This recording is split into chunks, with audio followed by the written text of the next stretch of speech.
I'm kind of finishing up the locks. Just kind of wanted to give a quick video of, it's locked here. And if I come around here,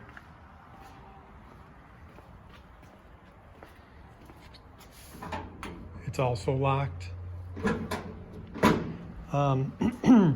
What I end up doing is I put power locks in it, and now power locks are going to be actuated by the key. So when I unlock it, that'll open.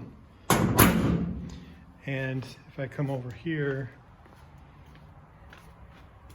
at that time, then that'll open there. So I'm just kind of finishing it up and stuff like that. Anyway, again, there's an actuator in this door for the lock, and then there is an actuator in this other door that's actuated by the lock. This is the only thing that's gonna make that door unlock and lock on either side.